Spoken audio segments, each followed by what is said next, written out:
পরিচালনা করবে ঠিক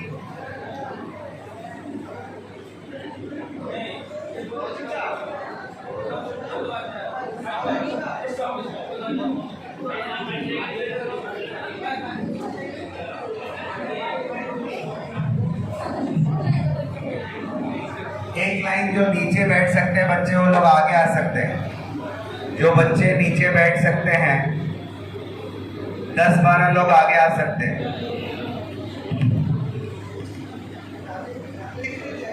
हो गया ना, बाकी तो कर लो, बाद में चालू कर दे। हो गया? हिंदी समझ में आती है कि इंग्लिश में? बंगाली मेरे को नहीं आती है। समझ में आती है?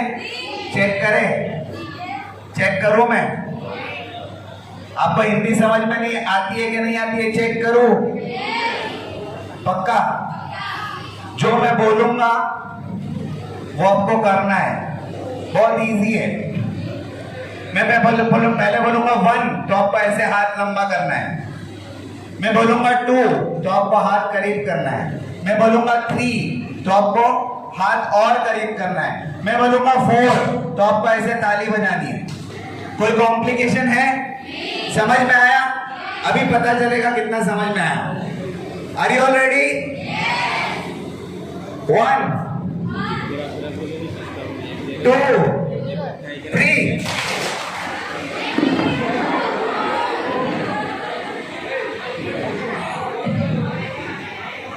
नहीं आती है। मैंने क्या बोला था? 4 उसके बाद आपने 3 पे क्यों किया? मैंने बोला था जो मैं बोलूंगा वो करो, जो मैं करूंगा वो करो, ऐसा नहीं बोला था मैंने क्या बोला था?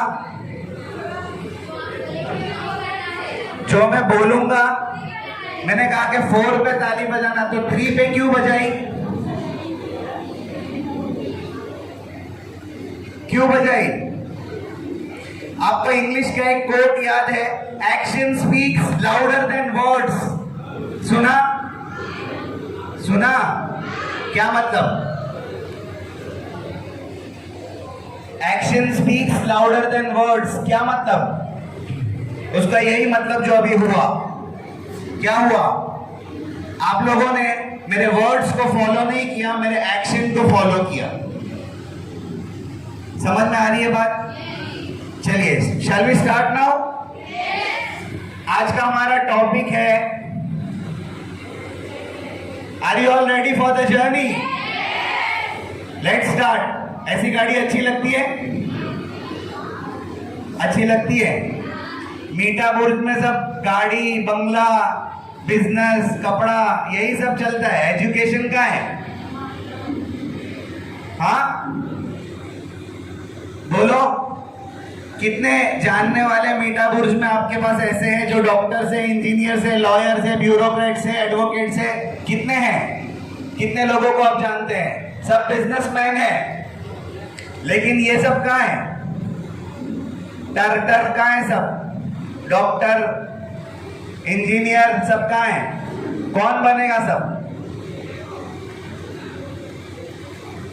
अल्लाह ना करे अगर कोई ऐसा वक्त मीठा बुर्ज पे आता है कि आपको ये कहा गया कि भाई कपड़े की तिजारत, जो बिजनेस आप लोग करते हैं वो बैंड अब आप लोग नहीं कर सकते हो, फिर क्या करेंगे आप? फिर क्या करेंगे? What is the second option? Do you have any second option? है कोई? अगर आपके घर में 2 बिजनेसमैन के साथ एक डॉक्टर है, एक इंजीनियर है, एक लॉयर है, एक एडवोकेट है, ब्यूरोक्रेट है, आईएएस ऑफिसर है, तो आपके पास सेकंड ऑप्शंस है। और अगर नहीं है तो आपके पास कोई सेकंड ऑप्शन नहीं है। You have to prepare for second option. आप लोगों को यहाँ पर इसीलिए बुलाया गया है कि अब आप लोग यहाँ जितने बैठे हैं सेकंड ऑप्शन बनेंगे। Are you all ready for it? जोर से एकदम। जितने यहाँ पर बैठे हैं ये कम से कम डॉक्टर, इंजीनियर बनने के बारे में सोचेंगे। ठीक है? हम अपने एफर्ट्स लगाएंगे, रिजल्ट्स अल्लाह के हाथ में है, लेकिन हमसे जितना हो सकेगा हम लोग करेंगे। Are you all ready? चलिए, ये आज का हमारा टॉपिक है, गेट सेट एंड गो। तो रेडी है आप लोग इसके लिए? ये हमारा ट्रैक है। हम लोग जो बात करने वाले हैं, जिस टॉपिक पर बात करने वाले हैं, जो चीज ये लेने वाले हैं हम लोग, ये हमारा ट्रैक है। क्या क्या टॉपिक है हम लोग? कितना टाइम है हमारे पास? 8:30, 1.5 घंटा है हमारे पास। 1.5 घंटे में हम लोग ये टॉपिक्स कवर करेंगे। सबसे पहले winners and losers, goal setting, belief system, skill and bill, role model, time management, vision chart and the key to जन्ना। ये जितने टॉपिक्स हमारे हो जाएंगे उसमें हम लोग कवर करेंगे। तो पहले टॉपिक्स के साथ हम लोग स्टार्ट करें। विनर्स एंड कौन है आप लोग? फिर से टेस्ट करना पड़ेगा। चलिए, अगर आप लोग विनर्स है, you must have some qualities in you. कुछ सिफात है जो आपके अंदर होनी चाहिए, तो आप अपने आप को विनर्स कह सकते हैं। विनर्स की थिंकिंग प्रोसेस, देखिए विनर्स वो आदमी नहीं है जो हमेशा जीतता रहता है, he is not a winner. और लूजर वो आदमी नहीं है जो हमेशा हारता रहता है। लूजर वो आदमी है जो हारने के बाद दोबारा खड़ा होना नहीं चाहता, वो दोबारा वापस जीतने की कोशिश नहीं करता, वो दोबारा इस बात के एफर्ट्स नहीं करता कि मैं पिछली मर्तबा हार गया तो क्या हुआ, मैं नेक्स्ट टाइम जीत सकता हूं। वो लूजर है। हम लोगों को विनर्स और लूजर्स नहीं चाहिए, हम लोगों को विनर्स की मेंटालिटी चाहिए, विनर्स की थिंकिंग चाहिए। उनका प्रोसेस, उनका थॉट प्रोसेस कैसे काम करता है, हम लोगों को वो देखना है। तो आर यू ऑल रेडी? मैं बार बार पूछूंगा, मुझे इंटरेक्टिव क्लासेस पसंद है, आप लोगों का जवाब आना चाहिए। मेरे को ऐसा लगेगा कि भाई बीच में आप लोग थक गए तो मैं भी बंद कर दूंगा। सही समझ में आया? चलिए, सबसे पहले हम लोग थॉट प्रोसेस देखेंगे, विनर्स एंड लूजर्स के थॉट प्रोसेस कैसे होते हैं। ये मेरा छोटा सा इंट्रो है, आप लोगों को बहुत ज्यादा देने की जरूरत नहीं है, कुछ क्वालिफिकेशंस है। ये इस वजह से ताकि आप लोग भी उस हाइट तक जा सको, आप लोग भी वहां तक जा सको। मैं आलिम हूँ, मुफ्ती हूँ, बीए किया, एमए किया, डॉक्टरेट किया, अलीगढ़ से पढ़ा, मैं इस्तांबुल गया, मैं जर्मनी गया, इटाली गया, यहाँ से बहुत सारे डिफरेंट कोर्सेस मैंने किए। एनएलपी किया, एनएलपी कोई जानता है? ये neuro linguistic programming, handwriting analyst कोई जानता है क्या होता है? क्या जानते हो? हैंडराइटिंग देख के क्या करना? राइट, बोलिए।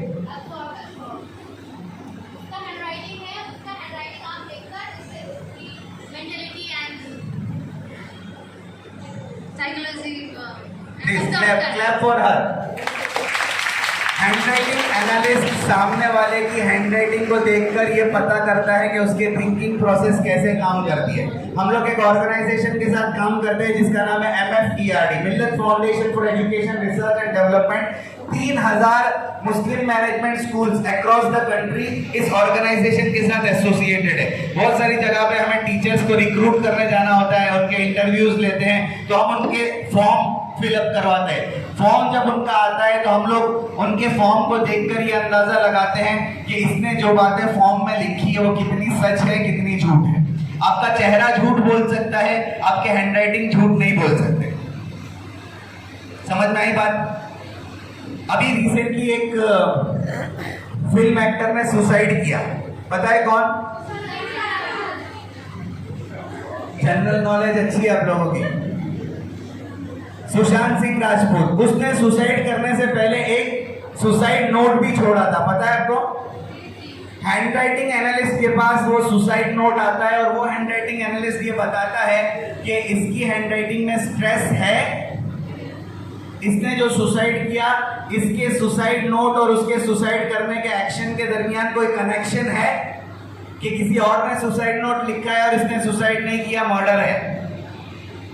ये सब जो बुद्धि होती है ये एक हैंडराइटिंग एनालिस्ट सॉल्व करता है। और ग्राफोथेरेपी एक थेरेपी है जिसके जरिए से स्ट्रेस वगैरह दूर किया जाता है। तो ये एक कोर्स है।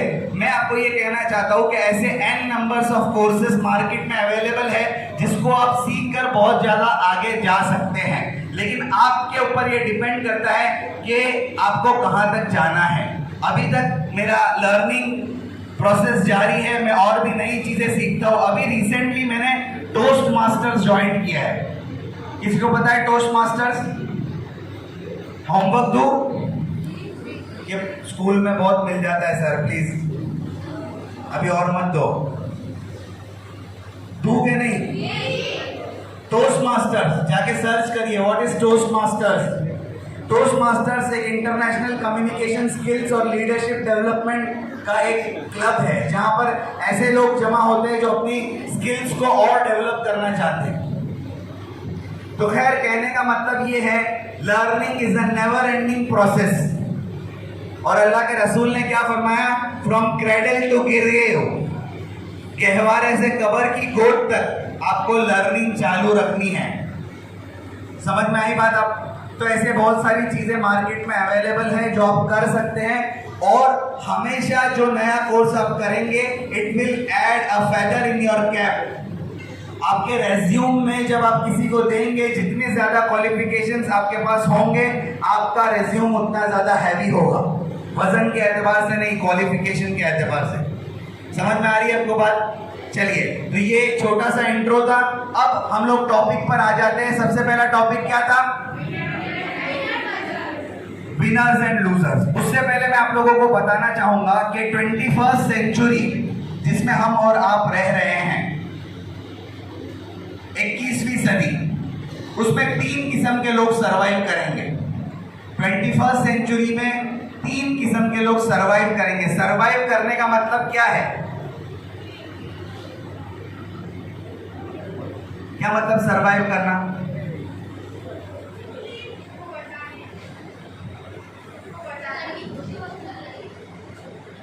ये आप लोग दूसरी बार अटेंड कर रहे हैं, पहली मर्तबा वो सेशन में भी थे। कौन कौन है ऐसा? क्यों?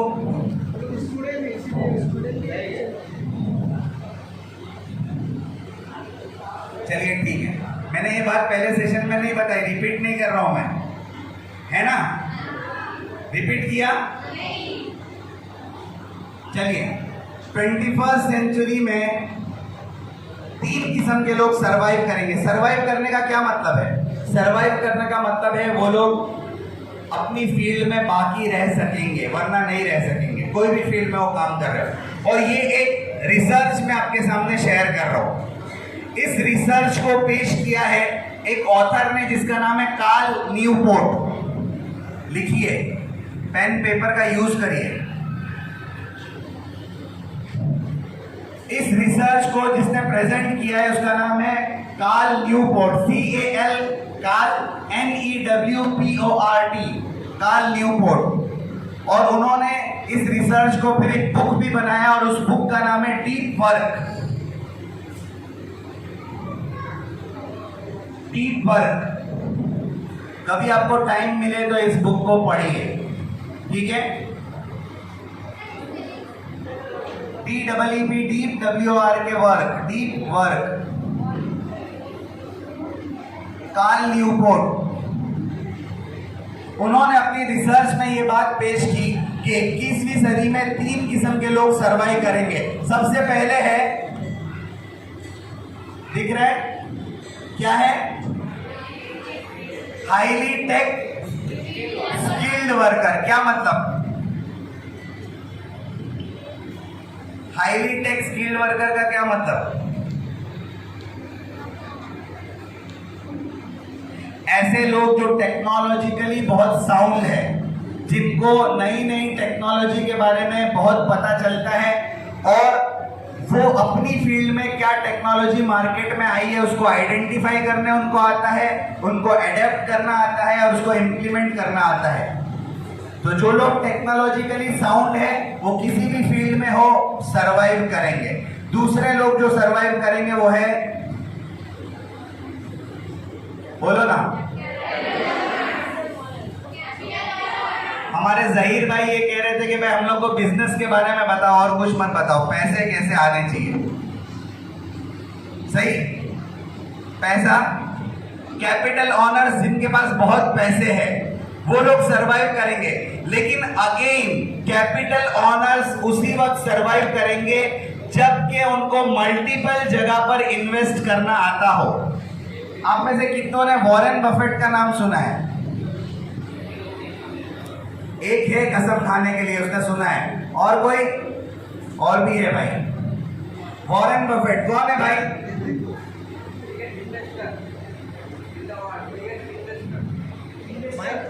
Biggest investor in the world. ठीक है, करीब करीब है। One of the richest person of the world है Warren Buffett. One of the richest person of the world है वॉरेन बफेट। दुनिया भर के बड़े बड़े इन्वेस्टर वॉरेन बफेट से मशवरा लेते हैं कि कैसे उनको बिजनेस करना है। उनका एक कोट है, बहुत अच्छा कोट है। उनका कोट है, don't pull all the eggs in one basket. क्या मतलब? Anyone? Don't pull all the eggs in one basket, क्या मतलब?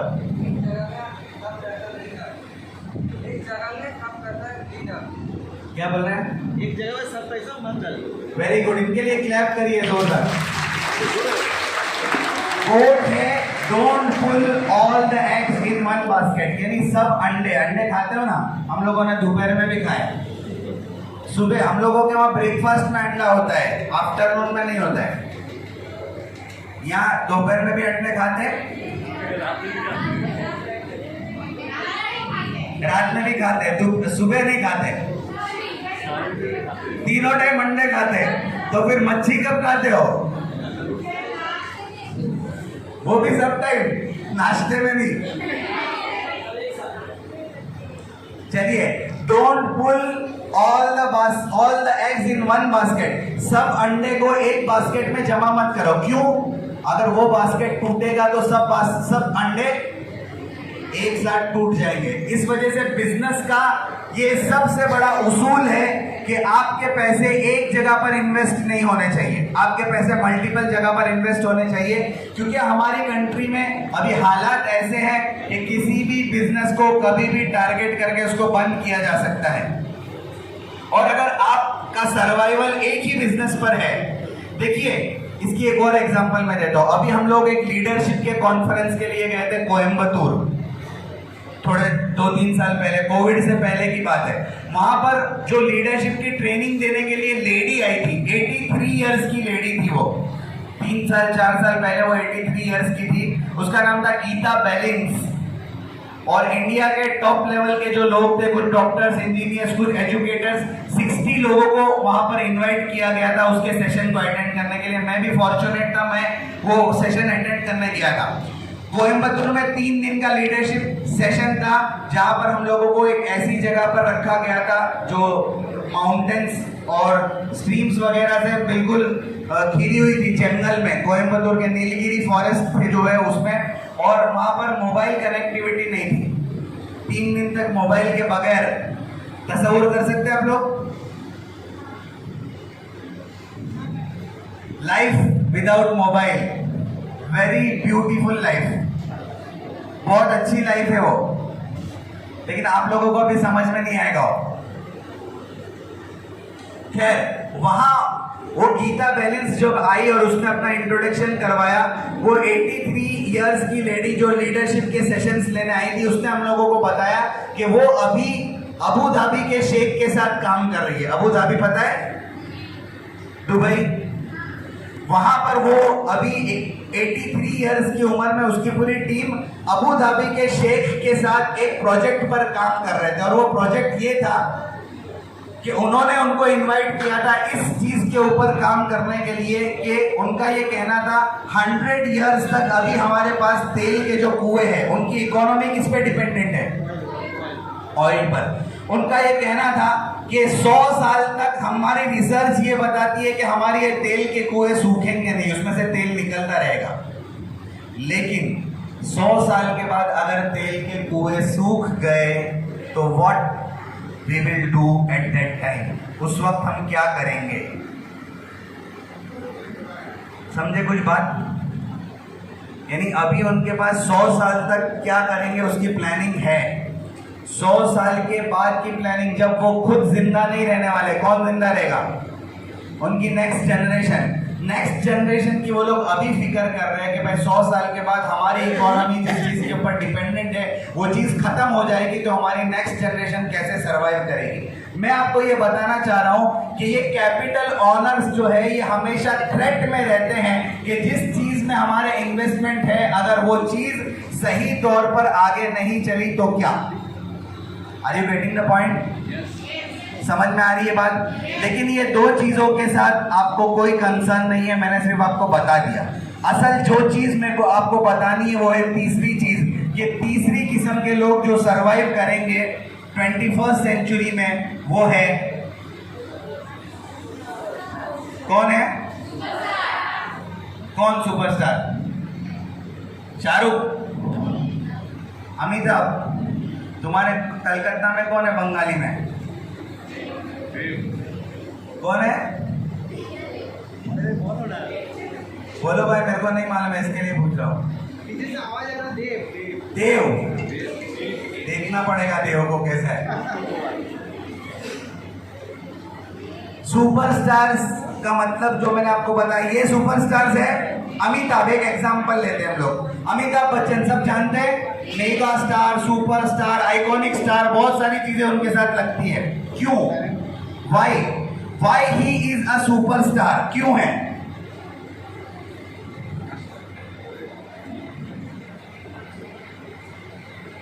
बोलो भाई, अमिताभ बच्चन सुपरस्टार क्यों है? 60 अबाउ हो गया है वो आदमी, लेकिन इसके बावजूद यंग एक्टर्स को वो टफ कंपटीशन देता है। समझ में आई बात? उसकी फील्ड में वो बेस्ट ऑफ द बेस्ट है, उसका कोई मुकाबला नहीं कर सकता है। थर्ड आदमी जो आज सरवाइव करेगा वो है सुपरस्टार। आपको अपनी फील्ड का सुपरस्टार बनना है। आज मीडियोकर लोगों की दुनिया में कोई वैल्यू नहीं है। काम चलाओ जिसको बोलते हैं ना, जैक इन ऑल फील्ड्स, ऐसे लोगों की दुनिया में कोई वैल्यू नहीं है। अगर आपको सरवाइव करना है, आपको अपनी फील्ड का सुपरस्टार बनना है। अगर आप आलिमा है तो बेस्ट आलिमा बनना है, अगर आप मौलवी है तो बेस्ट मौलवी बनना है, आलिम है तो बेस्ट बनना है, आप टीचर है तो बेस्ट बनना है, आप साइकियाट्रिस्ट है तो आपको बेस्ट बनना है। आपकी फील्ड में आपसे बेटर आपके इलाके में कोई दूसरा ना हो, ऐसा आपको बनना पड़ेगा, तब आप सुपरस्टार है। अगर आप स्टूडेंट है तो बेस्ट बनना है। Are you getting the point? ये सुपरस्टार है। तो अगर आपको सरवाइव करना है, 21st सेंचुरी में आगे बढ़ना है, तो you must be a superstar. ठीक है? और सुपरस्टार्स लोगों की जो विनर्स और लूजर्स की मेंटालिटी होती है, मैं उसको आपके सामने जल्दी जल्दी शेयर करूंगा। सबसे पहले विनर्स और लूजर्स में, विनर्स की मेंटालिटी क्या होती है और लूजर्स की मेंटालिटी कैसी होती है, मैं 10 पॉइंट्स आपके साथ शेयर करूंगा, और बीच में 2-3 पॉइंट्स के बाद कुछ वीडियोस भी आपको दिखाऊंगा जो आपको इन पॉइंट्स के साथ कनेक्ट कर सके। मेरे को माइक चाहिए, ठीक है? समझ में आई? सबसे पहली क्वालिटी जो विनर्स में होती है वो है, जोर से पढ़िए जल्दी फटाफट।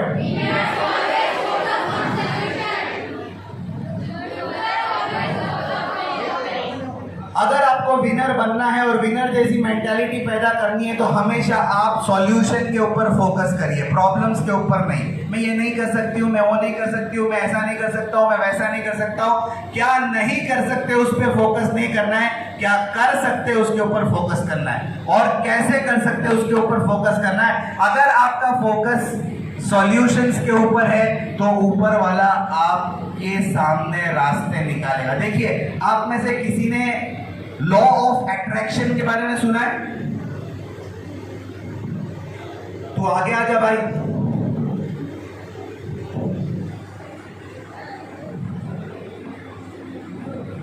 लॉ ऑफ अट्रैक्शन के बारे में सुना है?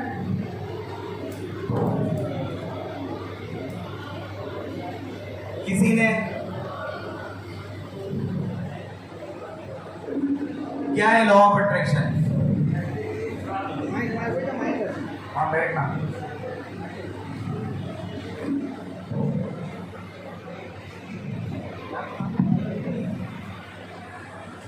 ऐसी चीज जो आप दिल से हमेशा चाहते हो डेली।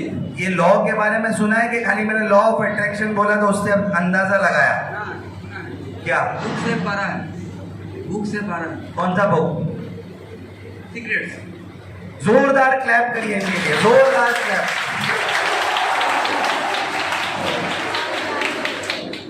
बिल्कुल सही जवाब। सीक्रेट्स एक बुक है जिसके अंदर लॉ ऑफ अट्रैक्शन के बारे में बताया गया है। लॉ ऑफ अट्रैक्शन बहुत सिंपल लैंग्वेज में आपको समझाता हूं। आदमी जिस चीज के बारे में ज्यादा सोचता है वो चीज उसकी तरफ अट्रैक्ट होती है। समझ में आए? नहीं, मैं सोचते पैसा, बिजनेस बिजनेस बिजनेस, पैसा जल्दी आ जावे तो क्या आएगा? क्या आएगा? पैसा आएगा। जिस चीज के सामने आप फोकस करेंगे, जिस चीज की तरफ आप देखेंगे वो चीज अट्रैक्ट होगी। अगर आप सॉल्यूशंस को फोकस करेंगे, सॉल्यूशंस अट्रैक्ट होंगे, और अगर आप प्रॉब्लम्स पर फोकस करेंगे, प्रॉब्लम्स अट्रैक्ट होंगे। Are you getting the point? Winners हमेशा जो है सॉल्यूशंस पर फोकस करते हैं, वो कभी भी फोकस नहीं करते हैं प्रॉब्लम्स की तरफ। समझ में आ गई इतनी बात? तो आप लोग लिख रहे हैं ना, विनर्स सबसे पहली क्वालिटीज है, विनर्स फोकस करते हैं सॉल्यूशंस की तरफ, फोकस नहीं करते हैं प्रॉब्लम्स की तरफ। सेकंड क्वालिटी विनर्स की जो है वो है, जोर से बोलिए, winners are confident and losers are self doubt. Confidence का लेवल विनर्स का हमेशा हाई होता है, चाहे वो हार जावे, लेकिन कॉन्फिडेंस डाउन नहीं होता है। और जो लूजर होता है वो हमेशा शक में रहता है, यार मैं कर पाऊंगा कि नहीं, या मेरे से हो सकेगा कि नहीं, या मेरे से ये काम क्यों होता नहीं है। इस तरीके के सेल्फ डाउट में रहता है लूजर। और विनर हमेशा ये सोचता है कि भाई मैं इरादा कर चुका हूं कि मुझे करना है तो मुझे करना है, चाहे कुछ भी हो जाए। कॉन्फिडेंट का लेवल विनर्स का हमेशा हाई होता है। तो विनर्स अगर आप बनना चाहते हैं तो हमेशा कॉन्फिडेंस का लेवल हाई रखिए, और अगर आप लूजर है तो हमेशा आप किसी चीज में सेल्फ डाउट में लगे रहेंगे कि यह होगा कि नहीं होगा। तो आपको विनर्स की मेंटालिटी पैदा करनी है, कभी भी सेल्फ डाउट में मत रहिए, आप कॉन्फिडेंट का लेवल अपना हाई करिए। तीसरी चीज जो विनर्स के अंदर होती है वो है, जोर से,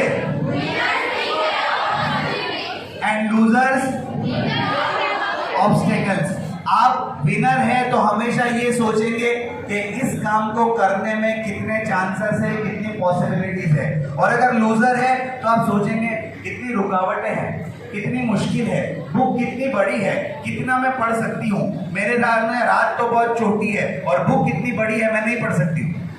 आप हमेशा ऑब्स्टेकल्स के बारे में सोचेंगे अगर आप लूजर है, और अगर आप विनर है तो हमेशा पॉसिबिलिटीज के बारे में सोचेंगे। आप सोचेंगे कि भाई 300 पेजेस की बुक्स है, मैं एक सीटिंग में 50 पेजेस पढ़ सकती हूँ, तो मुझे 300 पेजेस पूरे करने के लिए कितनी सीटिंग करनी पड़ेगी, तब मैं उसको पूरा कर सकूंगी। लेकिन मैं पॉसिबल है इसको करना, मैं उसको करूंगी और इसको कैसे भी खत्म करूंगी। समझ में आई बात? ये विनर्स और लूजर्स की मेंटालिटी है। अब मैं आपको एक वीडियो दिखाता हूं जो आपको बताएगा ये 3 चीजों के बारे में। अभी तक मैंने कौन से 3 चीजें बताई? पहली चीज क्या है? Winners focus on. दूसरी, विनर्स का कॉन्फिडेंट लेवल बहुत हाई होता है। तीसरी, पॉसिबिलिटीज को देखते हैं और ऑब्स्टेकल्स को नहीं देखते। माइक देते हैं वहां।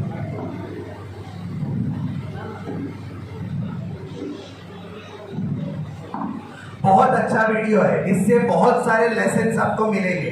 इस वीडियो को बहुत गौर से देखिए, और इस वीडियो में कितने लेसन्स हैं वो आप नोट डाउन करिए। मैं आपको वीडियो के बाद पूछूंगा कि आपने इस वीडियो में कितने लेसन्स को नोट डाउन किया। Are you all ready?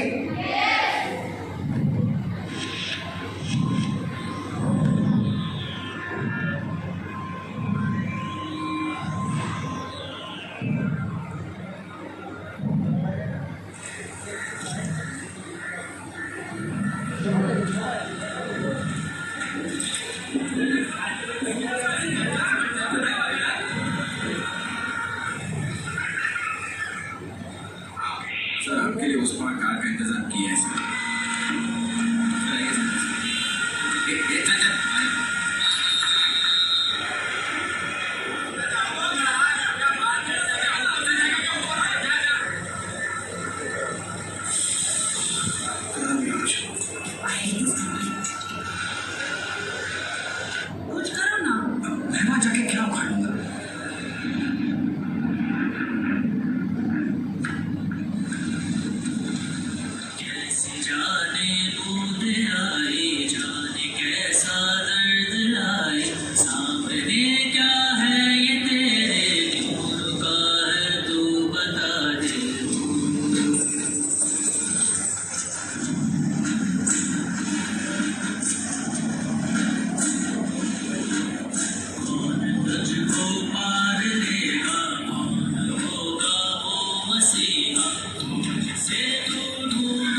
কারোর জন্য ভরসা না করা, সবসময় নিজে আগে বাড়ার চেষ্টা করা। এটা না ভাবে যে কেউ করছে না আমিও করব না, সবসময় নিজেকে আগে বাড়ার চেষ্টা করতে হবে। সঠিক পথে থাকলে সবাই সাহায্যও করবে।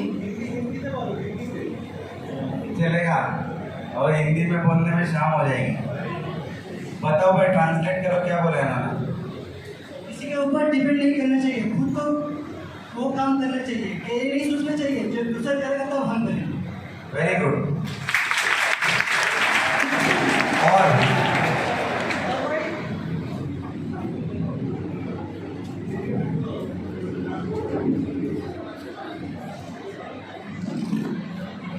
वीडियो में ये भी दिखाया गया है, एक संग होकर अगर काम करे तो काम आसान हो जाता है। Team work, very good. और Even leader to follow. Very good. They need an example, a role model to follow. Very good. और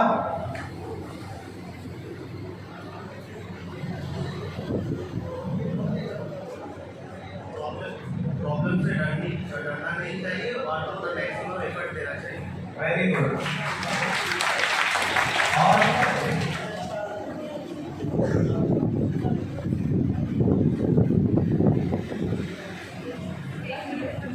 हाँ बोलो बंगाली में चलेगा, मैं सीखूंगा।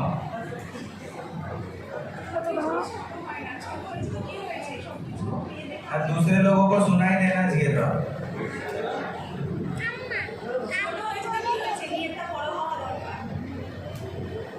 खुद को छोटा नहीं समझना चाहिए, इरादा बड़ी होनी चाहिए। वेरी गुड, वेरी गुड, बहुत अच्छी बात। इरादे बड़े होने चाहिए, हौसले बड़े होने चाहिए, अज़्म बड़े होने चाहिए। अगर आप किसी प्रॉब्लम की सॉल्यूशन में जाओ, फिर आपको देख के दूसरों की कॉन्फिडेंस बढ़ जाएगी और कुछ करने में हिम्मत आएगी। वेरी गुड, बहुत अच्छे। और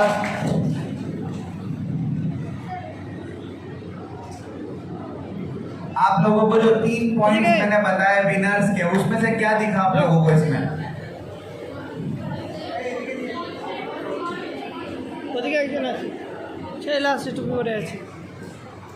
आप लोगों ने वीडियो शुरू हुआ तो टॉक्स को सुना, छोटी छोटी बातों को सुना, जो दूसरे लोग बात कर रहे थे वो मेंटालिटी बता दी है, वो आपने सुना?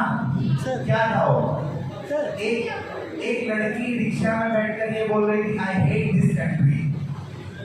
दूसरा एक बोल रहा था, उसकी बीवी उसको बोल रही थी कि जाओ, तो उसने बोला मैं वहां जाके क्या उखाड़ लूंगा। ठीक है, मंत्री तो भाग रहा था वहां से, नेता। समझ में आई बात? सब लोग जो लूजर मेंटालिटी के हैं, और याद रखिए आपको अपने आसपास लूजर मेंटालिटी के लोग ज्यादा मिलेंगे। आपको अपने आसपास ऐसे लोगों को तलाश करना है जिनकी विनर्स की मेंटालिटी होगी, वरना लूजर की मेंटालिटी आपको लूजर बना देगी। अगर आप विनर्स के साथ रहना सीखेंगे तो आपको सोहबत का असर मिलेगा। समझ में आ रही है बात? और कोई पॉइंट समझ में आए इससे? जी बोलिए।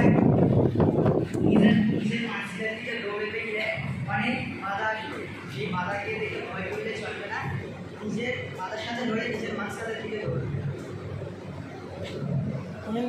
अपनी मंजिल की ओर जाना हो तो बहुत सारी रुकावटें आएंगी, रुकावटें को नहीं देखना चाहिए, उससे आगे बढ़ना चाहिए। Very good. ऑब्स्टेकल्स को नहीं देखना है, आगे बढ़ना है। और सर कुछ करना है तो सबको लेके करना पड़ेगा। Very good. कुछ करना है तो सबको लेकर चलना पड़ेगा। वेरी राइट थी। लेकिन आप कभी कभी ऐसा होता है कि सबके इंतजार में रहने में ट्रेन छूट जाती है। आपको आगे बढ़ना है, अपने एफर्ट्स लगा देने। मैं अकेला ही चला था जानिबे मंजिल, मगर लोग जुड़ते गए और काफिला बनता गया। आपको आगे बढ़ना है और पीछे आपके साथ काफिला बढ़। वो बच्चे ने अकेले ही कोशिश शुरू की, फिर लोगों ने देखा और फिर उनको गिल्टी फील हुआ कि भाई ये बच्चा अगर कर सकता है तो हमें भी करना चाहिए, और वो फिर आ गया है। Are you getting the point? चलिए, वेरी गुड। और कोई है? कोई रह गया? दो भाई, सबको चांस दो।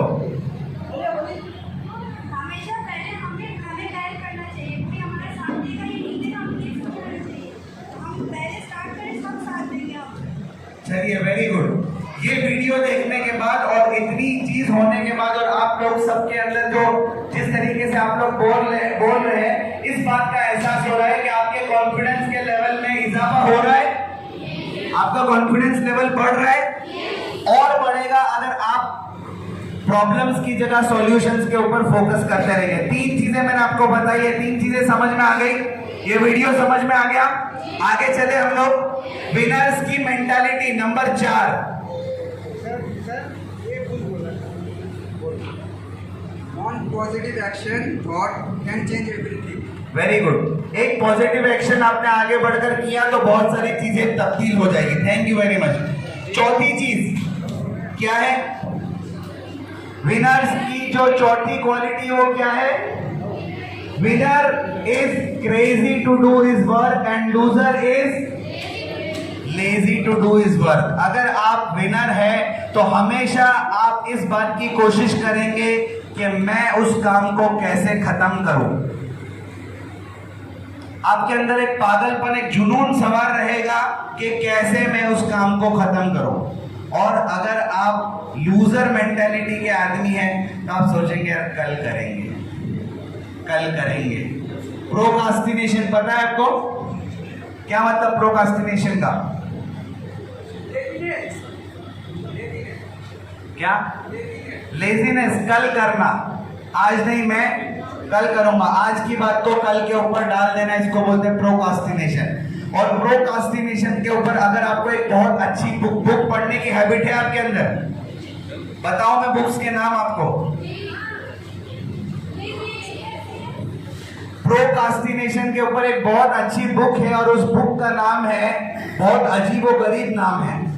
आप बुक का टाइटल सुनेंगे तो आप हैरान रह जाएंगे। बुक का टाइटल क्या है पता है? Eat that frog. क्या नाम है? कल नाश्ते में खाएंगे नहीं? अब मैं इसके बारे में ज्यादा नहीं बताता हूं, जाके बुक पढ़ना। ईट दैट फ्रॉग, ये बुक है प्रोकास्टिनेशन के ऊपर। उसमें बुक को ये टाइटल इस वजह से दिया गया है, ये नाम इस वजह से दिया गया है क्योंकि इसका मतलब है कोई भी आदमी उसके लिए कोई भी काम करना मेंढक खाने से ज्यादा मुश्किल नहीं हो सकता है, फ्रॉग खाने से ज्यादा मुश्किल नहीं हो सकता है। वो ये कहना चाहते हैं कि दिन जब शुरू होता है, जब आपका दिन शुरू होता है तो दिन का सबसे मुश्किल काम सबसे पहले कर लो। टाइम मैनेजमेंट के ऊपर ये बुक है जिसमें ये बताया गया है कि सबसे मुश्किल काम दिन के सबसे पहले हिस्से में करो जब आपके अंदर एनर्जी बहुत ज्यादा होती है।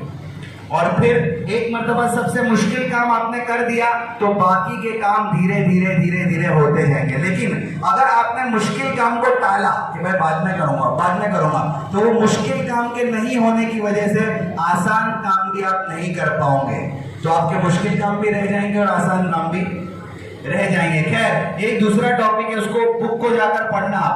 Winner is crazy to do his work and loser is lazy to do his work. समझ में आया आपको? चलिए 5th पॉइंट,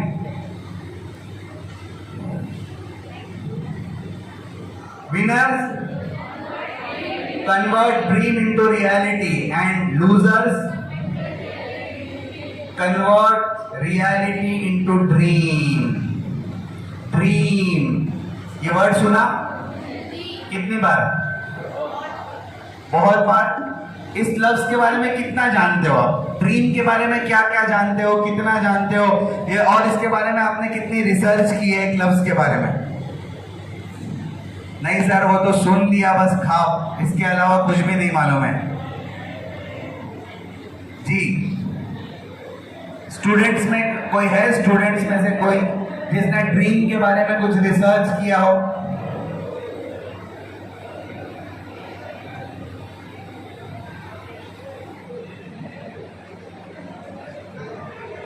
जी,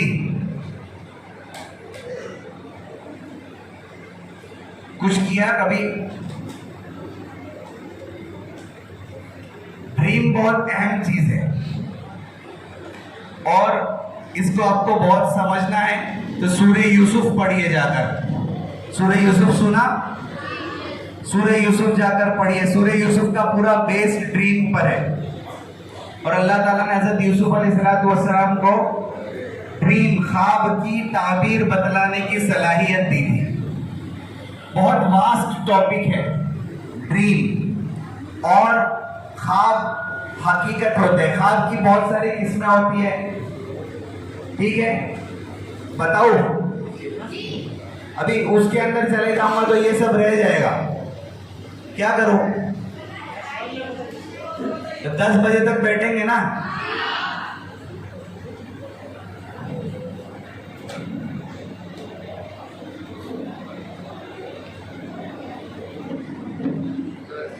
अपने लास्ट में थोड़ी देर 10-15 मिनट वहां चले जाएंगे, तो इनके साथ बात कर लेंगे इंशाल्लाह।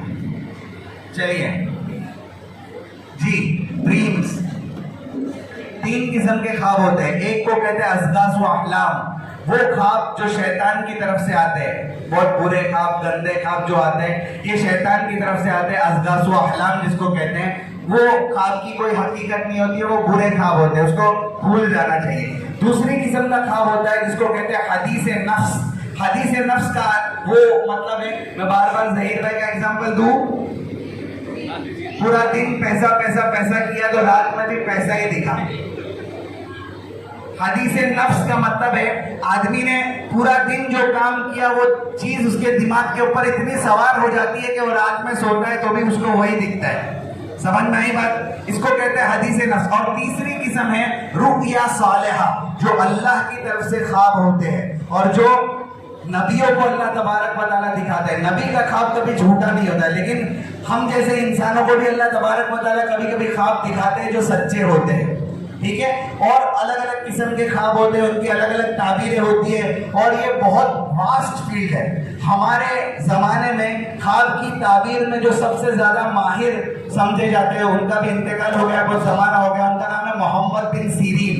और उनकी ख्वाब की ताबीर के ऊपर किताब है जिसका नाम है रुया सालिहा, ख्वाब की ताबीर। उसमें अलग अलग चीजें बताई है कि भाई किसी आदमी ने ये चीज देखी ख्वाब में तो उसका क्या मतलब होता है, ये चीज देखी तो उसका क्या मतलब होता है, पानी देखा तो उसका क्या मतलब, आग देखा तो उसका क्या मतलब, दरख्त देखा तो उसका क्या मतलब, सहाबा को किसी ने देखा तो उसका क्या मतलब, सहाबा में से भी अगर किसी ने हजरत अबू बकर को देखा तो उसका क्या मतलब, हजरत उमर को देखा। तो ये बहुत वास्ट फील्ड है। और इस रुया सालिहा बुक का इंग्लिश में भी ट्रांसलेशन हो गया है जिसका नाम है ड्रीम इंटरप्रिटेशन।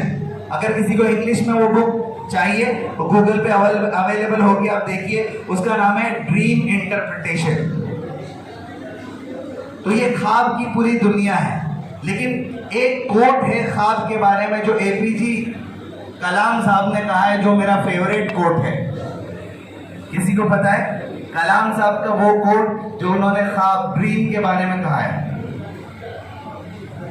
माइक दो भाई।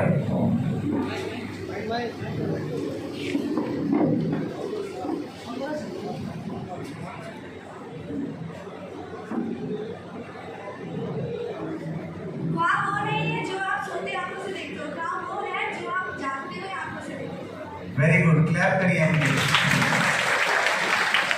कलाम साहब ने ये कहा कि ख्वाब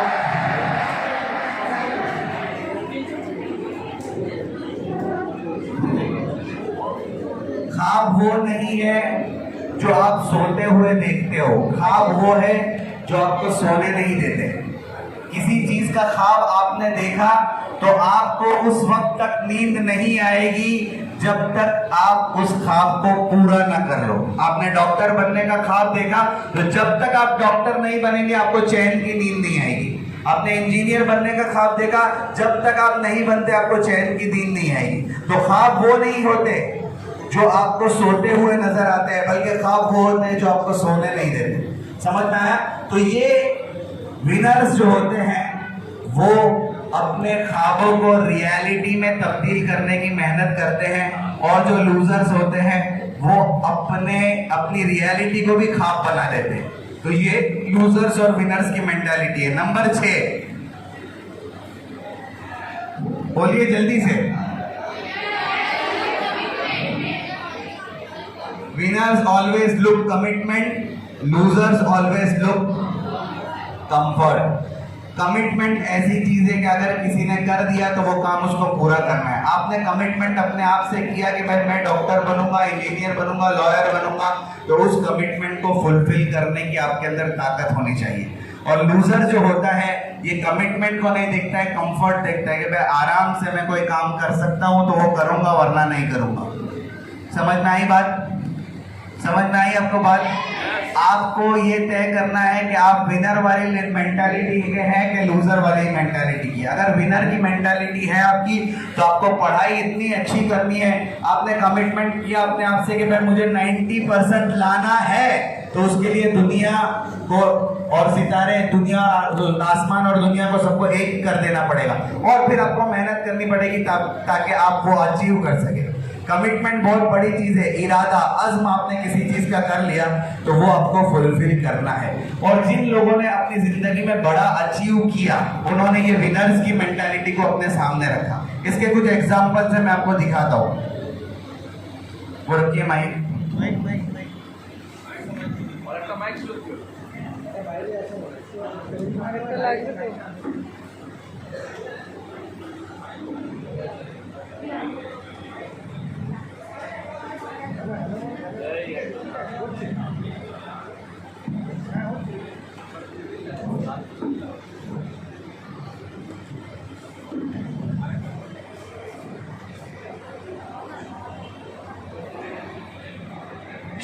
একটা মাইক তোমার কাছে আছে?